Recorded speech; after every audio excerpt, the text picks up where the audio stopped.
Խաղաղություն քեզ սիրելի բարեկամ, ահա ես հիմա գտնվում եմ Սուրբ Հարության տաճարում։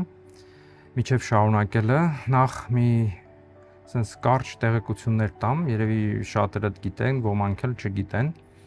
Ուրեմն տաճարը պատկանում է 3 հարանվանություններին՝ հայ առաքելական եկեղեցուն, հույն ուղղափառ եկեղեցուն եւ կաթոլիկներին հանձնած ֆրանչեսկան միաբանության։ Որոշ բաներ պատկանում են ամեն մի եկեղեցու, բայց բաներ կա ընդհանուր են, ընթացքում կհասկանաք։ Եկեղեցում մեր տարածքներում, այսպես ասեմ, ապրում են, գործում են նաև Ղպտի եւ Ասորի եկեղեցիները, որոնք 17-18-րդ դարում մենք այստեղ շատ դարված իրավիճակներ է լինում, խնդիրներ ենք ունենում հույների, լատինների հետ, մենք հնարավորություն է ստացվում, որ Ղպտիներին եւ ասուներին թույլ ենք տալիս, որ իրենք գան մասնակցեն, կարողանան տեղ ունենան այս սրբատեղիներում։ Մենք իրենց տալիս ենք բաժիններ, սենյակներ, Ղպտիներին փոխարենը մեզ Եգիպտոսում եկեղեցի են տալիս, Ալեքսանդրիայում եւ Քայրում հող են տալի, որ եկեղեցի կառուցենք, ասորիներին ենք տեղ տալիս։ Հիմա այդ տեղերը երբ որ անցնեմ կցույց կտամ որն է եւ ում կպատկանի։ Ինչպես երևի նկատեցիք արդեն եւ նկատում եք արդեն երկրորդ տարին է Սուրբ Հարության տաճարը նորոգություններ են տեղ ունենում, նախ գերեզմանը նորոգվեց, հետո էլ արդեն հատակն է նորոգվում, ես դրա մասին տեսահոլովակ ունեմ, մի քանի հատ եւ բոլոր տեսահոլովակները, որոնք պետք է հիշեմ այսօր այսօր հղումները կտեղադրեմ այս տեսահոլովակի ներքևի մասին, այսինքն բացատրության մասում, որտեղ բացատրությունները կան, անպայման նայեք, որ ավելի պատկերացում ունենաք։ Հիմա այս պայմաններում նաև նշեմ, որ հայ եկեղեցին, հայոց պատրիարքարանը այստեղ միշտ ներկայություն ունի Սուրբ Հարության տաճարում, հոգևորականները ամեն մի շաբաթ հերթով կարգով հերթապահություն են անում, Տիրոջ գերեզմանի վրա պատարագ են մատուցում գիշերները, ամառային ժամը 4-ին է, ձմեռային ժամը 3-ին, այսինքն ժամերը որ փոխվում են, եւ կան թափորներ են արվում, ուրբաթ շաբաթ կիրակի հույները այդ իրավունքը չունեն, իսկ կաթոլիկները ամեն օր են թափոր անում։ Տաճարը 2 անգամ խնկարկվում է, առավոտյան եւ կեսօրին, ավելի ճիշտ, եւ գիշերային ժամերգությունից առաջ այստեղ ծառայում են միաբաններ, որոնք միշտ հերթապահություն ունեն, նույնպես գիշեր-ցերեկ մնում են, հսկում են տաճարի մեջ թե արարողություններին, թե ընդհանրապես սրբատեղիները։ Ուրեմն սա կարևոր է եւ նշեմ, որ տարին քանի անգամ մեծ տոներ ենք ունենում, որ ամբողջ միաբանությունն է գալիս, ամիսը 2 անգամ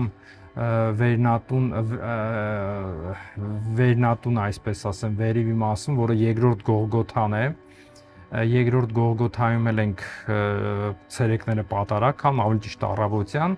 եւ այսպես միշտ կյանք կա, պատարագներ են արվում։ Հիմա այս ավելի կորոնայից հետո, այս պատերազմներից հետո նմանտ անցած տարվա արաբ-իսրայելական այս հակամարտության պատերազմից տուրիստների հոսքը դադարել է, համարյա տուրիստ չկա, ուխտավոր չկա, հուսամ շուտով կբացվի, Հայաստանից էլ ուխտավորներ կլինեն եւ մեր առօրյան մեր աղոթքները նաև Հայաստանից եկած եւ միայն ոչ Հայաստանից, այլ տարբեր երկրներից հայ ուխտավորներ կգա իր աղոթքը բարձրացնելու առ Աստված։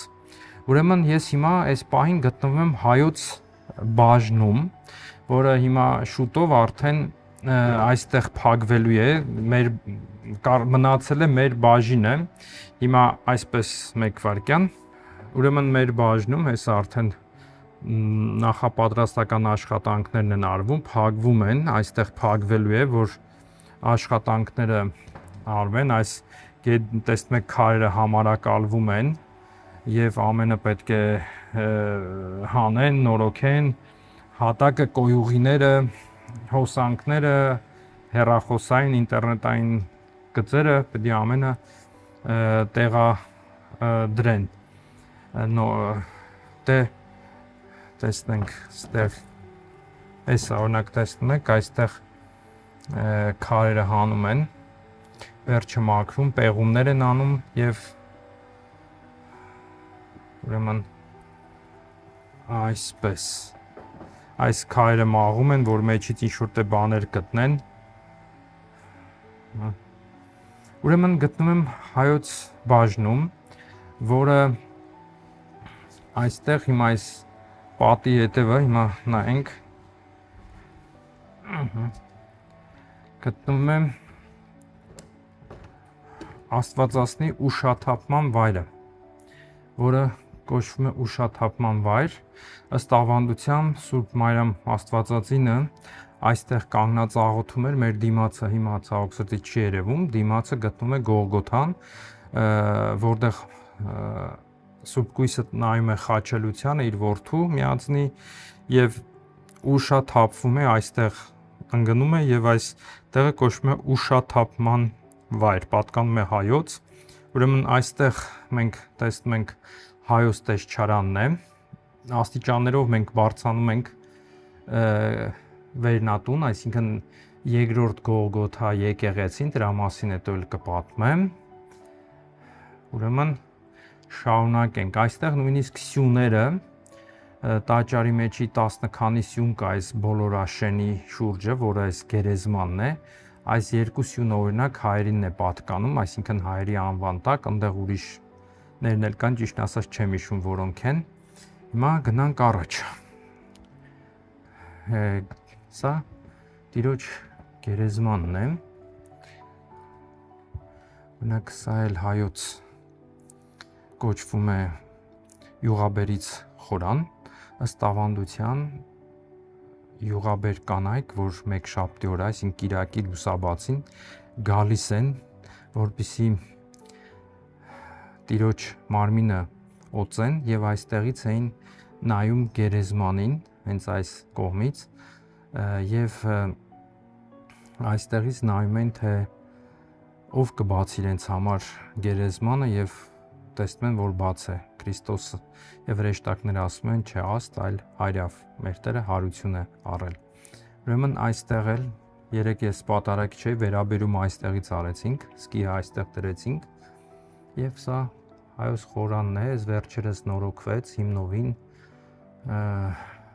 ամենը նորոգվեց։ Հիմա գնանք գերեզմանին մոտենանք։ Նախ հեռվից ցույց տամ ձեզ։ Ուրեմն եթե տեսնում եք այս վառվող երկու մոմակալները, այսինքն լամպերը, այսինքն լույսերը, սա հույներինն է,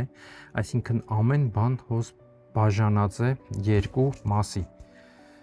3 մասի ավելի կներեք, հույներին, լատիններ եւ հայերինն է պատկանում,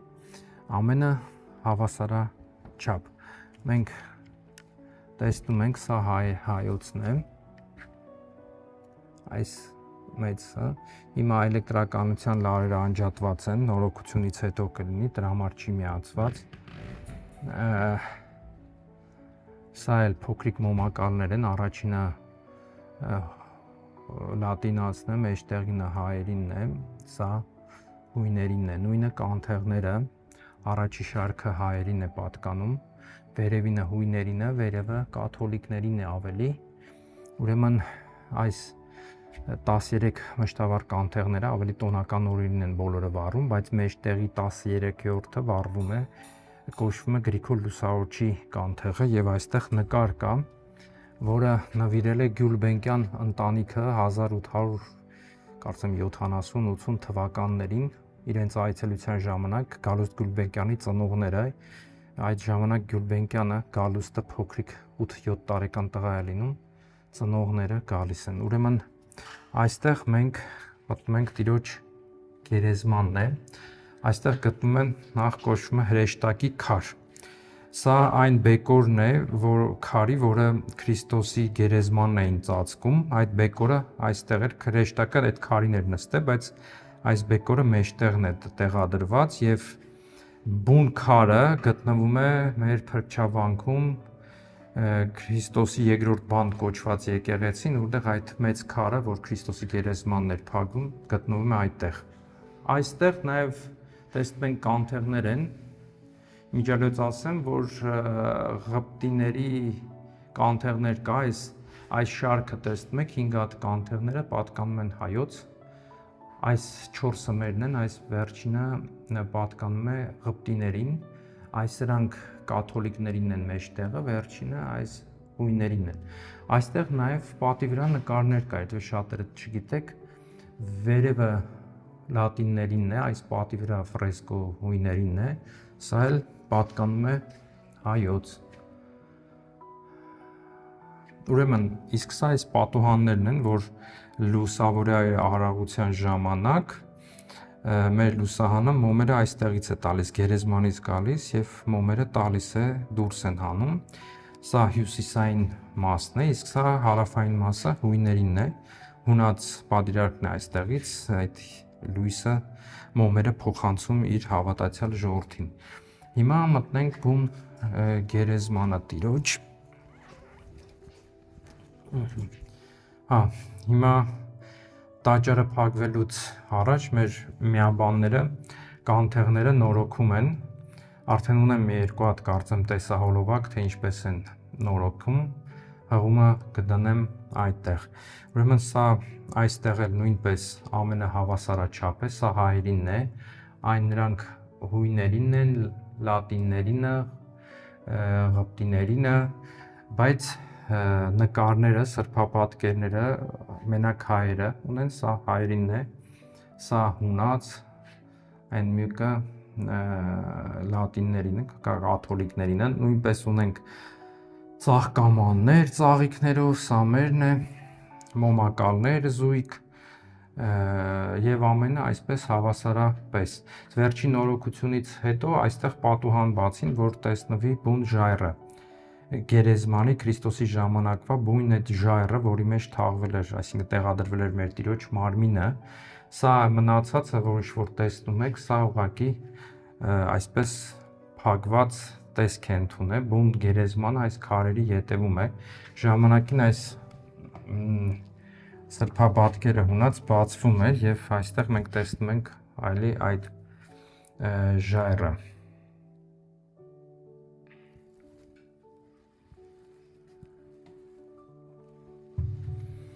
Մենք պատարակ ենք անում ամեն գիշեր, այստեղ տախտակ է դրվում, հատուկ վեմ քարով, պատարակը կատարվում է այստեղ, աղոթում ենք հայ ազգի համար, մեր ժողովրդի համար, մենք հավատում ենք Տիրոջ հարությանը եւ այդ հարությամբ է, որ մենք միշտ գոյատևել ենք, հավատացել ենք, հուսամ նորից կհավատանք եւ Տիրոջ հարությամբ նորից կվերականգնվի մեր հավատքը, մեր ամեն ինչը, Աստված թող օրհնի մեր ազգը։ Հիմա շարունակենք։ Ուրեմն դուրս գանք։ Հիմա մեր սարգսակը, Վահե սարգսակը, նորոգում է կանթեղը, այն 12 կանթեղները վառվում են տոնական օրերին եւ շաբաթ լույս կիրակի, այսպես կոչվում ենք, նորոգվում է։ Հիմա Ո՞ս Գրիգոր Լուսավորչի լույսը հավատքի մեր ազգին օրհնություն լինի։ Իմիջիալոց, եթե չգիտեք, Գրիգոր Լուսավորչը երբ որ գալիս է Սուրբ Երկիր, Երուսաղեմ, արժանի չի համարում մտնի գերեզման եւ ճգնում է մի տեղ, որտեղ այսօր հուսամ կկարողանամ մտնել, այդտեղ էլ կնկարեմ եւ երբ որ Զատիկի օրը մտնում է գերեզման, բոլոր կանթեղները, լույսերը վառվում են եւ Գրիգոր Տաթևացին ասում է ինքը դրանից հետո ավելի կոչվեց լուսավորիչ եւ իր երգում է լույս զվարթը եւ այդ ժամանակվանից Գրիգոր Լուսավորչի կանթեղը այստեղ միշտ կա, միշտ վառվում է։ Ուրեմն Տիրոջ գերեզմանի առջև գտնվում է հունած եկեղեցին, կաթոլիկոն, ընդհանրական եկեղեցին է կոչվում, այսպես հունած Դե ներսը գտնվում է, փորձեմ մտնել, հուսամ հույները չնեղվի։ Այստեղ, գտնվում է, կոչվում է աշխարհի պորտը, այստեղ աշխարհի պորտն է գտնվում, այս տաճարմամութ է, շատ բան չի կարելի նկարել։ Աշխարհի պորտ, որպես կենտրոնը Երուսաղեմը, այս սրբատեղին աշխարհի կենտրոնն է։ Հիմա այսպես շարունակենք։ Ուրեմն բացի որ ճակատի մասը եւ ներսը, նաեւ կանթեղներ կան, այս էլ անցքն է, որից լույսը տալիս են մոմերը, նաեւ կանթեղներ ունենք գերեզմանի շուրջը կախած։ Սա հայերինն է, սա հույներինն է։ Ուրեմն մենք մոտեցանք այս սենյակները, եթե տեսնում եք, սա մի քանիսը Ղպտիներին է, որը մերն էր, մենք ենք տվել, եւ սա տեսնում եք Ղպտոց մատուրն է, որը Քրիստոսի գերեզմանի, այսինքն գլխի մասն էր, տիրոջ գլխի մասն էր, սա մինչև 16-րդ դար մեզ էր պատկանում, 17-րդ դար, այսինքն մենք տվինք Ղպտիներին, իրանք այստեղ Կիրակի օրը պատարակ են մատուցում։ Ուրեմն տեսեք հատակը ինչ վիճակում է, երկաթ տախտակով փակված է, տակ ամենը հող է, մյուս փուլն է արդեն սպասվում, որ երևի քայլով ծածկեն։ Ուրեմն մտնում ենք Սուրբ Հովսեփ Արևմատացու մատուրը, որը պատկանում է հայոց եւ վիճարկել է ասորիների հետ։ Ասորինը այստեղ տարին ամեն Կիրակի պատարակ են մատուցում եւ այդ վիճաբանության պատճառով այս մատուրը նորոգվել չի նորոգվում։ Չգիտեն ով պետք է նորոգի դատերի մեջ եւ այլն, բայց գեդինը ի վերջո նորոգվեց ընդհանուր համաձայնությամբ, բայց խորանա տեսնում եք ինչ վիճակի մեջ է։ Չնայած սրանք բոլորը մեր կանթեղներն են մշտավառ,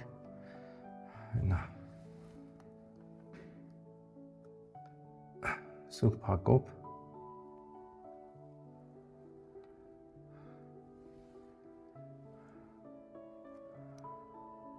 նկարները ասորիներինն է, սա էլ է մերը, էություն, այստեղ է գտնվում Սուրբ Հովսեփ Արևմատացու գերեզմանը ըստ ավանդության, այստեղ է թաղվել Սուրբ Հովսեփ Արևմատացին հարուստ մեկն էր, որը իր գերեզմանը նվիրում է Տիրոջը եւ իր մահվանից առաջ ինքը խնդրում է, որ երբ որ մահանա, թաղվի Քրիստոսի գերեզմանին մոտ։ Սա նույնպես հայոց է, մեր կանթեղն է, Սուրբ Հակոբ։ Դրա համար ոչ նորոգել է լինում, ոչ մի բան։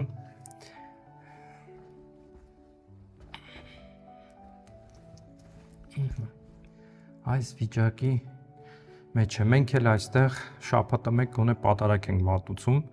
վեմ քար ենք դնում, ես քանի անգամ պատարակել եմ այստեղ։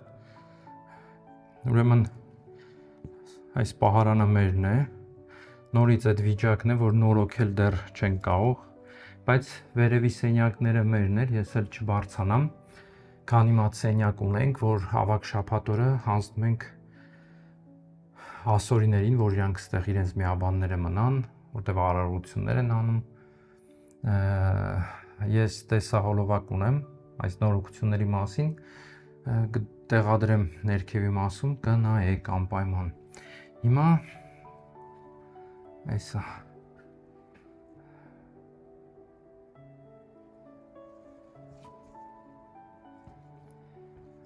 Հիմա գերեզմանի մյուս կողմն ենք, այս երկու կանթեղներն էլ է մերը։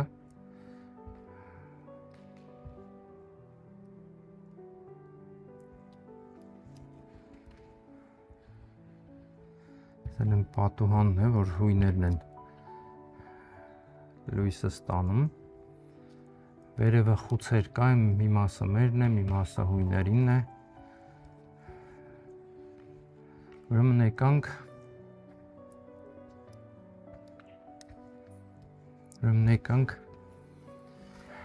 Ալինա բնա։ Այս ղպտի վարդապետը կոպտ։ Ուրեմն գտնվում ենք կաթոլիկ բաժնում, կաթոլիկների բաժինն է, այստեղը պարտեզներ, ուր մեր Տերը հանդիպում է հարությունից հետո Մարիամ Մագդաղենացին հետ, այստեղն է, այս մասը պատկանում էր հայոց և պարոն Տեր Պատրիարքի օրոք մենք այստեղը տալիս ենք, փոխանակում ենք և վերևի մասում տարածք ենք ավելի վերցնում, որտեղ վերևի մասը պատկանում է լատիններին, կաթոլիկներին, ուրեմն վերևի հարգը մենք հետո կբարձրանանք, կտեսնենք, ուրեմն այստեղ մոտ 100 կանթեղ կար, կախված և այդ կանթեղներից մեկը, երբ որ փոխանակում են, չեմ ինչպես մնում է, այսա հայոց կանթեղն է և մինչև հիմա մնացել է և մշտավառ մենք միշտ նորոգում, հետևում ենք մեր կանթեղը։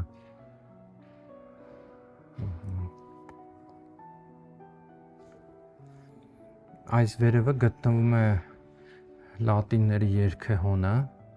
այսա վերևից են նվագում, այստեղ Ֆրանչեսկանների, այսինքն փոքրիկ մատուռ եկեղեցին է,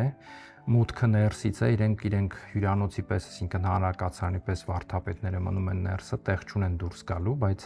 դուրս են գալի ընդհանուր, բայց ընդհանուր իրանք տեղ ունեն, այս էլ իրենց ավանդատունն է, ասում են շատ տենց հետաքրքիր բաներ են պատմական գտնվում մեջը, չեմ եղել, ուրեմն հիմա տեսնենք, տեսնում եք հատակը այս վիճակի մեջ է, պատերի վրա հունած ֆրեսկոներ կան, դե այստեղ էլ ձևովմը պահեստ են արել, դեռ հլը այստեղ տեսնում եք քարերը չեն անել, պահեստի պես է, փակ է բոլոր կողմերից, հիմա գնանք ուրեմն ճանապարհով, ուրեմն այստեղ գտնվում է Սուրբ Հարության տաճարի լվացարանը, զուգարանները, որոնք գտնվում են 3 հանրայնությունների հսկողության տակ, մի քիչ տարօրինակ, բայց կներեք,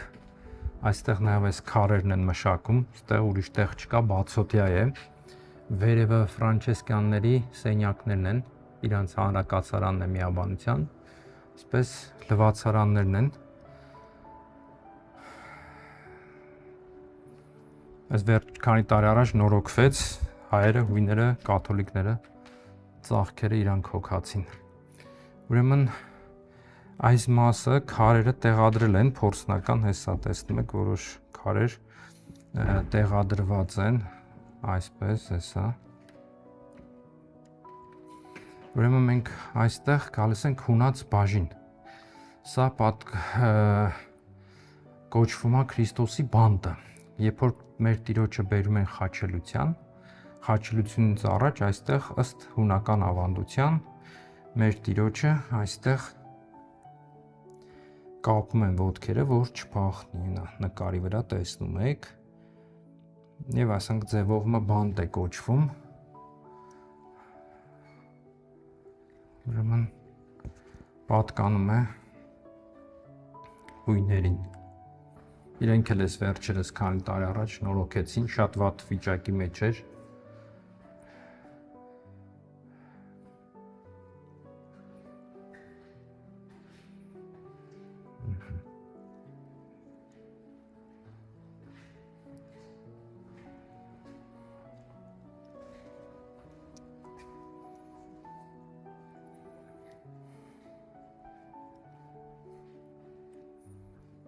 Դե հուսանք դեռ նորոգությունները ասում են երևի մի տարի էլ 2 տարի էլ կտևի, ուրեմն շարունակենք, այսպես գալիս ենք նորից հունած խորան, որը կոչվում է Ղունկիանոսի խորան, ըստ ավանդության Ղունկիանոս զինվորը, որը տիգով Քրիստոսի կողը ծագում է, արյուն և ջուր է բխում և այդ զինվորը մեկ աչքով կույր էր եւ արյունը կաթում է նրա աչքին եւ նա բժշկվում է։ Մի կողմից, մյուս կողմից էլ հոգեվոր աչքերն են բացվում։ Վերջը ինքը դառնում է քրիստոնյա եւ նահատակվում է։ Սա պատկանում է հունած։ Հիմա գալիս ենք հայոց բաժին, այստեղ դուռը տանիք է բարձանում, բանալիները հույների մոտ են, մյուս մասը ղպտի, եթովփացիների մոտ, սա հայոց բաժինն է, կոչվում է հանդերձ բաժանման խորան, այստեղ զինվորները ըստ ավետարանի Քրիստոսի մեր Տիրոջ հագուստների վրա վիճակ էին գցում եւ որտեվ վերին շապիկը իր պատմուճանը առանց կարի էր, չէին ուզում պատրել, վիճակ գցեցին, սա հայոց է։ Այստեղ մենք մոտենում ենք Գրիգոր Լուսավորիչ եկեղեցուն, որը շատերը ասում են Սուրբ Հեղին է, բայց իրականում սա Գրիգոր Լուսավորիչ եկեղեցին է։ Ուրեմն մտնում ենք այստեղ Սուրբ Ներսես Հայրապետի, Հուսիկ Հայրապետի, սա Գրիգոր Լուսավորիչ, պատերի վրա խաչեր ենք տեսնում, դե ես տեսահոլովակ ունեմ ռուսերենով, բացատրում եմ այս խաչերը, որ հայերն են արել, դրա համար չպատմեմ, հիմա վերջերս այստեղ մեծ նորոգություն տեղի ունեցավ, այդ տեսահոլովակը կտեղադրեմ, կնայեք անպայման։ Սա մոզաիկ է, սա սրբապատկերներ են, դրվագներ, Գրիգոր Լուսավորիչը խոր վիրապում, մկրտում է Գրիգոր Լուսավորիչը հայ ժողովրդին, Տրդատ թագավորին, այստեղ Էջմիածնի կառուցումն է, մեր Տերը որ հայտնվում է, ասում այստեղ կկառուցես եւ դրա համար Էջմիածին է կոչվում, իջավ միածինը։ Այս խաչն էլ, գիտեք, խաչքարերը տեղադրում են, երբ որ որոշ որտե բաներ են նորոգում, ինչ-որ պատմական մի բաներ է լինում եւ այդ խաչքարերը տեղադրում են։ Այս ուրեմն 80 թվականների նորոգություն եղավ, 70-80 այդ խաչքարը դրեցին, շատ ռուս զբոսավարներ գալիս պատմում են կամ ուխտավորներ, որ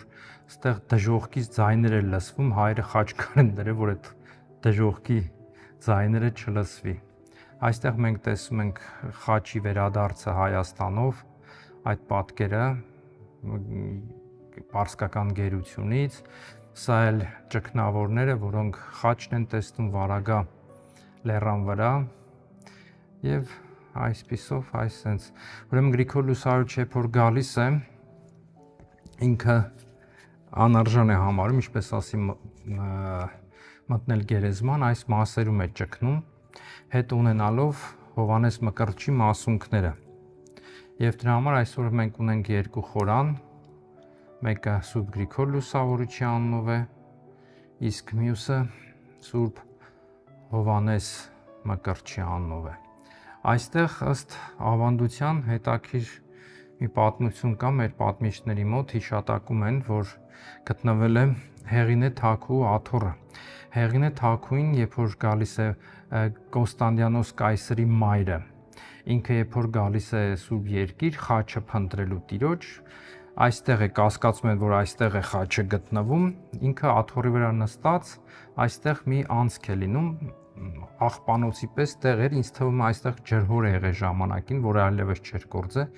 խաչերը նետել էին այստեղ եւ Հեղինե Թագուհին այստեղից հետևում էր այդ հիմա իջնենք ներքևել, հետևում էր այդ աշխատանքներին, որ խաչը գտնեին։ Եվ երբ որ խաչը գտնում են, չգիտեմ որն է, եւ մի մեռած պատանի է լինում, խաչը մի փայտը կպցնում են, բան չի լինում, տես պարզում են, որ դա ավազակի խաչն է, երկրորդը կպնում են, աչքերը բացում, փակում է կարծեմ, դա մյուս ավազակն էր, որ խոստովանեց Տիրոջը, եւ երրորդին որ կպնում է հարություն է առնում տղան այդ պատանին, այդպես իմանում են որ տիրոջ խաչն է եւ ուրեմն այդ աթոռը որ կար պատմիչները պատմում են հեղինն այստեղ նստած այդ աթոռի վրից երբ որ գնում է այդ աթոռը մնում է հետո տարիների ընթացքում ուխտավորները որ գալիս են այդ աթոռը պատմիչներն ասում են կտոր տանում են քանի անգամ նորոգելուց հետո այդ աթոռը վերջը վերցվում է եւ ընդհանրապես էլ հայտնի չէ ուր է հիմա իջնում ենք գյուտ խաչ գտնելու տեղը որը պատկանում է կաթոլիկներին այստեղից աստիճանները արդեն իրենցն է մենք այստեղ գյուտ խաչի տոնին կամ այդ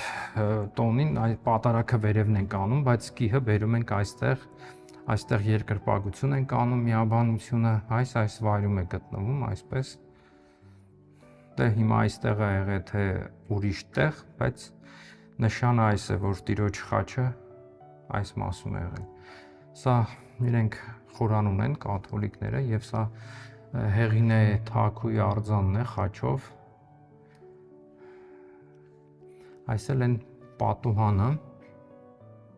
որից հեղինեն նայում էր հիմա բարձրանանք Սուրբ Վարդան որը գտնվում է Սուրբ Հովհաննես եւ Սուրբ Գրիգոր Լուսարջ խորանների ետևում ուրեմն 80 թվականներին պեղումներ աշխատանքների ժամանակ փորձում են բան անել պահարան բացել պատի մեջ խորանների ետևում այսա հիմա նայենք խորանների ետևում ուզում են պահարան բացել այստեղ եւ բացում են տեսնում են մեջը բան կա փորում հիմա կմտնենք մի հատ էլ նույնը մյուս խորանի ետևում է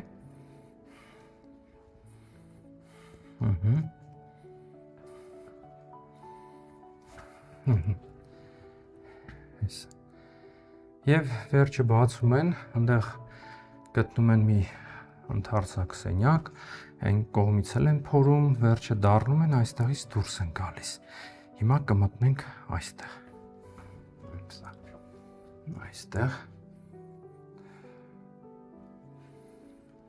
Այստեղ տեսնում ենք քարը հանք է եղել, որից այս քարերից կառուցել են Կոստանդիանոս կայսրի այդ ժամանակվա այս հարության տաճարը։ Այստեղ ուրեմն գտնում են այս խողովակները, որը այդ եկեղեցուց տանիքներից ջուրը հոսում էր, դուրս էր գալիս, եւ այստեղ էլ այսպես երբ որ անձրևները ձմեռը սկսում են, այստեղ ջուր է, մոտ մի մետր ջուր է բարձանում, չգիտեմ որտեղից։ Այստեղ գտան նաև բեկորներ, կուժերի բեկորներ եւ մենք այդ սենյակն ենք մտնում, որտեղից այդ խորանների ետևից մտան եւ այս պատկերացրեք, այս 1 մետրից 2 մետրից ավելի պատը փորում են, դուրս են գալիս այստեղ։ Ուրեմն այստեղ այստեղից են դուրս գալիս, ուրեմն այս ժայռը մենք տեսնում ենք հենց Գողգոթայի մոտ է գնում, հենց բարձրանում է դեպի Գողգոթա, Տիրոջ Գողգոթան է, ուրեմն այստեղ կառուցվում է մատուռ, մի հարկ էլ չիջնեմ ներքև, այնտեղ էլ սենց ժայռեր կան, էլ շատ չգնամ ժայռեր կան, ուրեմն այստեղ տանիք են անում եւ հատակ ձևով, կիսում են երկու մասի եւ կառուցում են մի մատուռ Սուրբ Վարդան անունով։ Այստեղ Սուրբ Վարդան մատուռն է, պատարակ են անում, ես արել եմ մեկ անգամ, նույնիսկ 2 անգամ պատարակ։ Այստեղ երբ որ պեղումների ժամանակ գտնում են մի նավակ, որը լատիներեն ասում է Աստված հասանք, ասես մի բան, որը համարում է 3-4 դար եւ դա վարկած է, որ ուխտավորներ եկել հասել են այստեղ, իրենք էլ են ճգնե ժամանակին այստեղ։ Ուրեմն այսպես հետաքրքիր քար է կարմիր գույն, ոմանք ասում են Քրիստոսի արյան գույն է։ Այսպես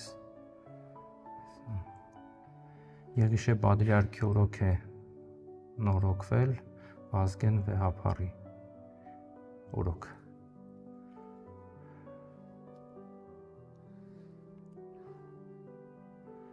Դե մենք էլ շարունակենք բարեխոսությամբ Սուրբ Վարդանի, մեր ազգին պահապան օգնական լինեն իրենց աղոթքներով, շարունակենք մեր ձևով մուխտագնացությունը։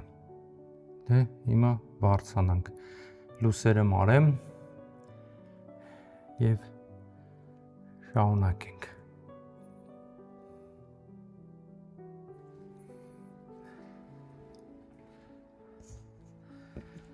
Այսպեսով դուրս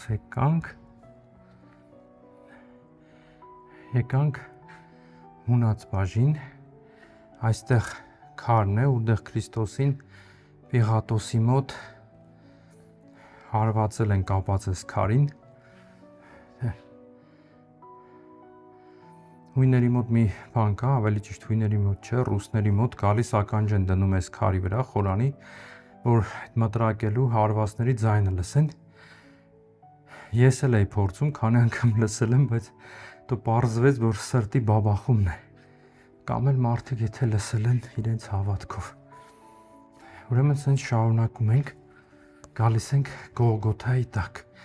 Գողգոթայի մոտ, որը մինչև 15-րդ դար պատկանում էր հայերին էր, մի վարքյան,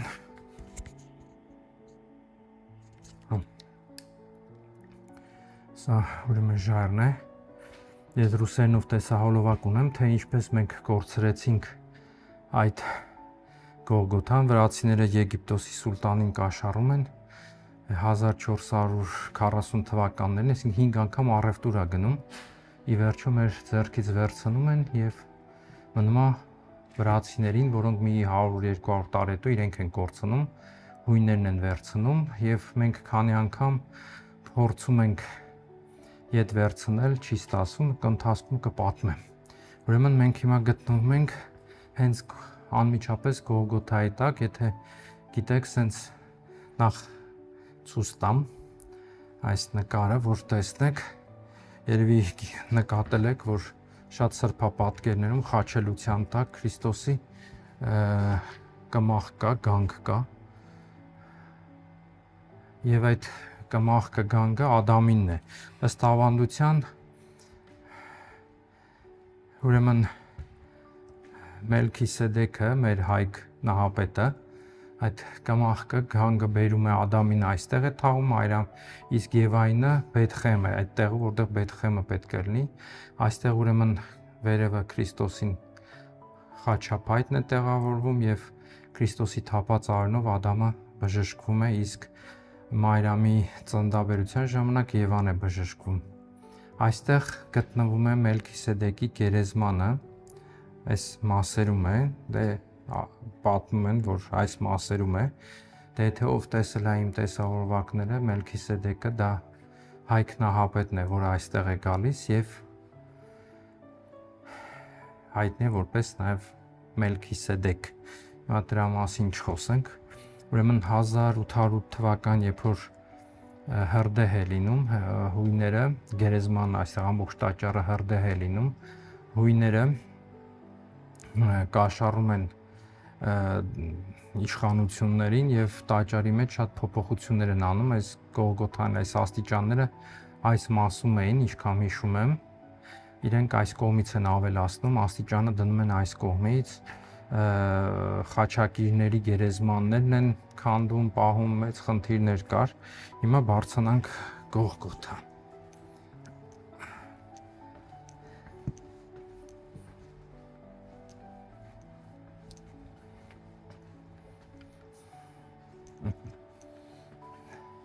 Այդ դիմացը տեսնում եք, սա մեր խորանն է, երկրորդ Գողգոթա, հիմա կբարձրանանք այնտեղ էլ, ուրեմն հիմա ամեն այս պատկանում է մնաց, բայց այս մի մասը կաթոլիկներինն է, այն տեղը, որտեղ Քրիստոսին խաչի վրա դրեցին եւ գամեցին։ Այս մասն է։ Սա գտնվում է Աստվածածնի արձանը, կաթոլիկ է, որ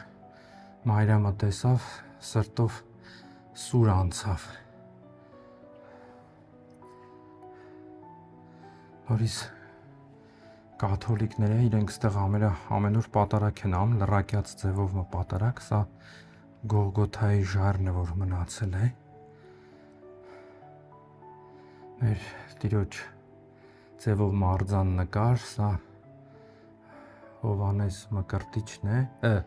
Ավետարանիչը, այլ Մարիամը, որ Տեր ասում է ով կինը քո որդին եւ Հովանեսին ասում է քո մայրը։ Սա այստեղ sense մի անցք են բացել։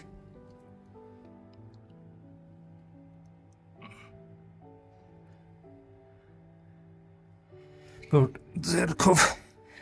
ժայռին կարան կպնենք։ Այս ջարդվել ապակին։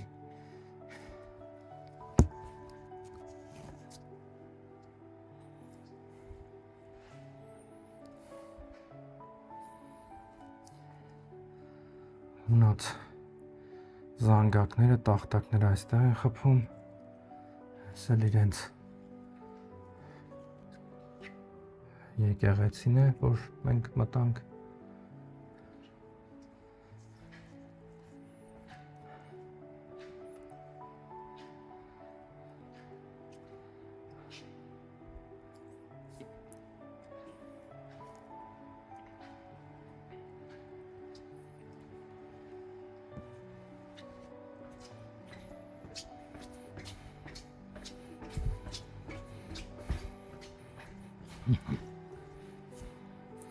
Սա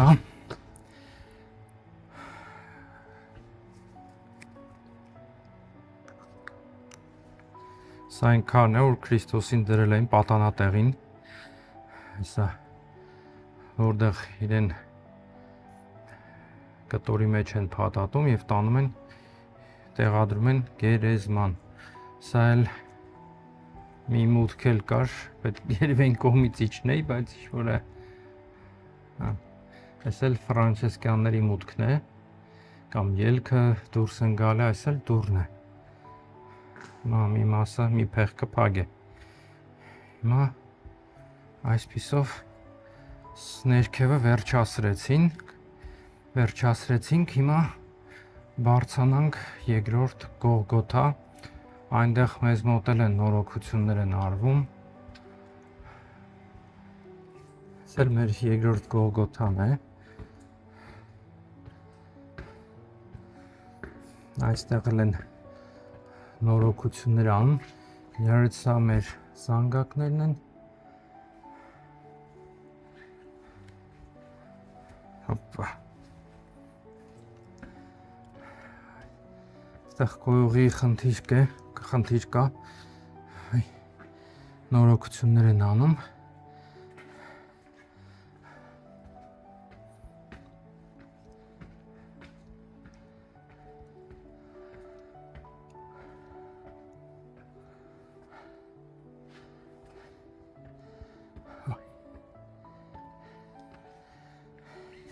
Ահա լույսերը վառեցինք, հիմա մեր երկրորդ Գողգոթան է, այս սյունից այն կողմ, որ մեր պատրիարք պարոն Տերը գնում է, փոխանակում է լատինների հետ, այս մեծ հատվածն է վերցնում, այնտեղ էլ սենյակներ են սարքում միաբանների, վարդապետների, որը 1970-80 թվականներին է տեղափոխվում։ Այստեղ մենք զանգեր չունենք, կեսօրին տախտակ ենք խփում, այսպես փայտով, գիշերն էլ երկաթ է։ Այս սենյակներ են, վարդապետներն են մնում, միաբանները, հիմա որ նորոգության մեջ են, ամեն ապրանք տեղափոխել են այստեղ, ուրեմն խորանը ներքևից որ նկարեցի, Ուրեմն տեսնում ենք մեր խորանը, այս խորանն է։ Հիմա իմեջիալուց ասեմ, այստեղ լուսավորյայի ժամանակ մեր պատրիարքը կամ որևէ եպիսկոպոս է նստում եւ լույսը ստանալուց մոմերը լուսահանը վազելով, աստիճաններով բերում, հասցնում է այսինքն պատրիարքին կամ եպիսկոպոսին, որը վերևից օրհնում է բազմությունը, այս էլ վերևից Տիրոջ գերեզմանը։ Ինչ խաղ, լուր,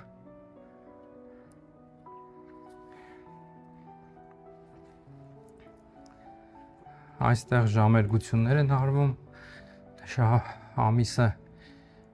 2 անգամ մոտ պատարագ է արվում այս խորանին, այս էլ, այսա նայեք, ստեղ դուր կա, կարանք գնանք,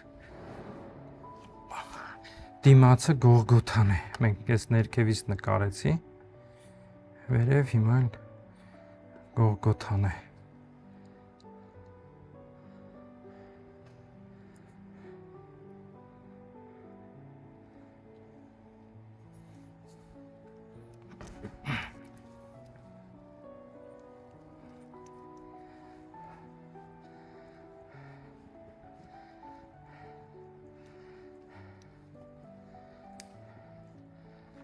Այստեղ երաշխավորման խորանն է, սա ըստ ավանդության այս քարը Կայափայի մոտ էր, ուր Քրիստոսին կապել էին, սա այստեղ մենք գտնվում ենք Սուրբ Հարության տաճարի հենց մուտքի վերևի մասում, ուրեմն սա այդ խորանն է, ըստ ավանդության Մարիամ Եգիպտացին, որ երբ որ գալիս է այստեղ, չի կարողանում մտնի եւ տաճար եւ խնդրում է բարեխոսությունը Սուրբ Կույս Մարիամի եւ իր օրհնությամբ Մարիամի մտնում է եւ դրանից հետո ապաշխարում գնում է Եգիպտոս, անառակ կիներ։ Ուրեմն սա կոչվում է երաշխավորած խորան, այսինքն Մարիամը երաշխավորեց Մարիամ Եգիպտացու համար, մենք այստեղ տարին 2 անգամ նորից պատարագ ենք անում, տեսչական պատարագներ։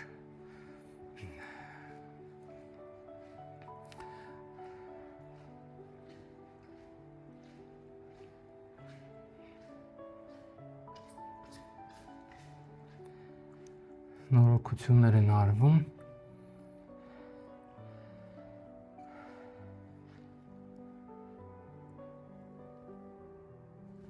Հարգելի բարեկամ, մի տեղեկություն էլ տամ, որ 1808 թվականին սեպտեմբերի 30-ին, արդեն ասացի չնայած, բայց ավելի մանրամասն հրդեհ է լինում Սուրբ Հարության տաճարում եւ շատ վնասներ են կրում, հույները նետում են այդ խնդիրը, որ հայերն են մասնավոր այրել տաճարը, դիմում են իշխաններին, Օսմանական կայսրության եւ այդ մարդը, որ պատասխանատուն գալիս է, ասում է, որ սա Աստծո պատիժն է ձեզ քրիստոնյաներիդ համար,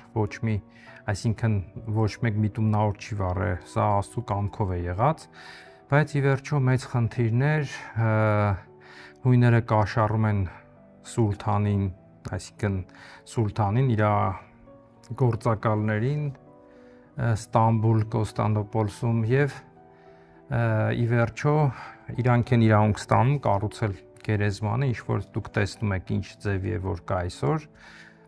լրիվ հունական ոճով, հունական արձանագրություններով եւ նշեմ, որ հույները միջև այդ ժամանակ գերեզմանի վրա եւ Աստվածամոր գերեզմանի վրա պատարագ չէին մատուցում, իրանք ընդհանրապես գերեզմանների վրա պատարագ չէին անում, բայց այս բանից հետո իրանք որոշում են պատարագ մատուցել եւ մենք հայերս պատարագ էինք անում եւ Աստվածամոր գերեզմանին եւ այստեղ եւ այս խնդիրների ընթացքում նաեւ կորցնում ենք այդ իրավունքները Աստվածամոր գերեզմանին եւ այստեղ որը մենք ստացել ենք դեռ Սալահեդինի ժամանակ 12-րդ դարում էինք այդ իրավունքը ստացել եւ միշտ պատարագ էինք մատուցում։ Ուրեմն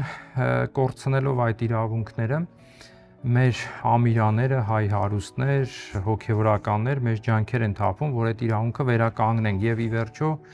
29 թվականին 1829 թվականին այդ իրավունքը սուլթանից ստանում ենք, որ հայերը կարողանան այդ իրավունք ստանան գերեզմանի վրա եւ աստվածամոր գերեզմանի վրա։ Կարծեմ աստվածամոր գերեզմանը մի քիչ ուշ թե շուտ, բայց այստեղ մեր առաջի պատարակն ենք անում սեպտեմբերի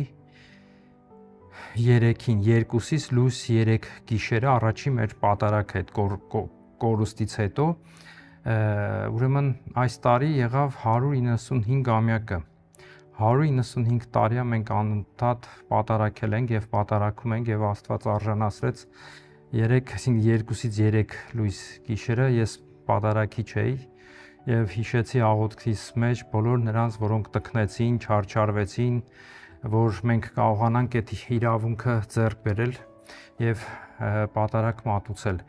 Հետաքրիր մի փաստ էլ այդ ժամանակ 1828-29 թվականին լինում է ռուս-թուրքական պատերազմ եւ Անդրեոպոլսի պայմանագիրը, խաղաղության պայմանագիր է կնքում ոչ ի նպաստ թուրքերի օսմանական կայսրության եւ դա սեպտեմբերի 2-ին է միջայլոց լինում եւ այդ ժամանակ հայերը նաեւ դիմում են սուլթանին, որ մեզի վերադարձրեք մեր Գողգոթան։ Փաստերը բերում են, տալիս են, բայց սուլթանը մեր պատմիչները ասում են, այդ ժամանակվա պատմիչները ասում են սուլթանը վախեցավ, որտեվ Ռուսաստանը հովանավորն էր հույն եկեղեցվո, լինի դրամական եւ բարոյական եւ տարբեր ձևի եւ վախեցավ, որ այդ բանը անի, որտեվ կարա նոր խնդիրներ ծագի, որտեվ դուք գիտեք, նոր այդ խնդիրները սուրբ երկրում ծագում էին պատերազմներ, օրինակ Ղրիմյան պատերազմը 1853 թվականի նախապաճառը ասեմ կամ ինչ, դա լինում է Բեթխեմի տաճարի բանալիները, ում ձեռը պետք է լինի խնդիրները, դա այդ խնդիրը ավելի ընդլայնվում, արդեն քրիստոնյաների հալածանք, ռուսը հելնում ասում է, բա քրիստոնյաներին մենք ենք պահապան, այսինքն ուղղափառներին, ու տենց պատմությունը գալիս է նրան, որ պատերազմ է սկսում։ Դրա համար շատերը, որ ասում են, ինչ է սուրբ երկիր, այս տեղերը հայերը կռիվ են անում, տարբեր բաներ են անում, ինչ է, այո, տհաճ է, որ կռիվ են անում, խնդիրներ են լինում, բայց արի ու միտես, որ այս սրբատեղիների համար պետություններ պատերազմներ են արել, ցավոք սրտի, խաղաղ չեն կարողացել ապրել, գտնել ընդհանուր լեզու, ինչպես Տաթևացին ասում է, Քրիստոս, այսինքն Քրիստոսի մարմինը պատառոտեցին, թողեց իր մարմինը պատառոտեցին, այդ պատմուճանը, բայց չթողեց, որ պատմուճանը դա խորհուրդներ եկեղեցվո, Քրիստոս չթողեց, որ դա պատռեն, այ վիճակը գցեն, բայց եկեղեցին արում միտես քրիստոսաբանական հարցերով, ավելի ճիշտ ոչ թե քրիստոսաբանական, այ իշխանություն ով կունենա, այդ պատմություններից եկեղեցիները բզկտեցին, բաժանվեցին։ Քաղքեդոնի ժողովը հիմնական բաներից մեկն էր, որ Ռոմի Պապի կայսր բանը իշխանությունը, որ առաջնությունը իրենք լինեն, հետո նորից դարերի ընթացքում այդ խնդիրներն են լինում հույների եւ լատինների միջև 1430 թվականներին Ֆլորենցիան ժողով է լինում, որտեղ հույներն ու լատինները ինչ որ միասնություն բաներ են ստորագրում եւ քանի տարի հետո Կոստանդնուպոլսը ընկնում է եւ կենտրոնը սենց հասե նոր Ռոմը տեղափոխում են Ռուսաստան, այսինքն Մոսկվա։ Դες ուրիշ նյութ է, ուրիշ թեմա է եւ այդտեղից Կոստանդնուպոլիս այն ժամանակ կոչվում էր Նովա Ռոմա, նոր Ռոմ։ Բայց երբ որ տեղափոխվում է կենտրոնը Ռուսաստան, այսինքն Մոսկվան է դառնում կենտրոն եւ կոչվում է Ռոմանովա, ուտեղից առաջանում են Ռոմանովները, Ռոմանովա, նոր բառախախ, տեղերով են փոխում, ամենը քաղաքականությունն է, աթոռի, կռիվ, իշխանություն, բայց մարդիկ են զոհվում, խաչակրյաց շրջաններ, բայց գիտեք ինչ Աստված միշտ խնամել է մեր ժողովրդին, որտեվ մեր մեջքին ոչ մի կայսրություններ, պետություններ չեն կանգնած եղել եւ Աստծո նախախնամությունը, ողորմությունն եղել, որ մեր ազգը այսօր այստեղ Սուրբ Երկրում նամանտ այս քրիստոնեական կարևոր տաճարի մեջ ունի հավասար իրավունքներ կաթոլիկ մոտ 2 միլիարդանոց ժողովրդի առջև եւ ուղղափառ մոտ միլիարդ ժողովրդ քանակ ունեցող ժողովրդի հետ միասին մենք մի 15 միլիոն, որից քանի միլիոնն է, որ հայ եկեղեցու հավատացյալ են, Աստված մեզ խնամում, ողորմում է։ Ուստի կխնդրեմ ձեր աղոթքները, որ աղոթեք մեր միաբանության համար,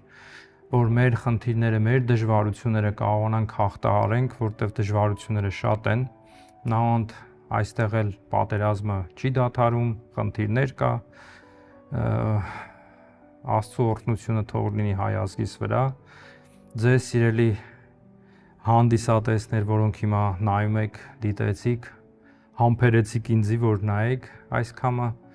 ինչ ասեմ, բաժանորդագրվեք իմ ալիքին, ընդեղ զանգակ կա, սխմեք անպայման, որ երբ որ նոր տեսահոլովակ է դուրս գալի, ձեզի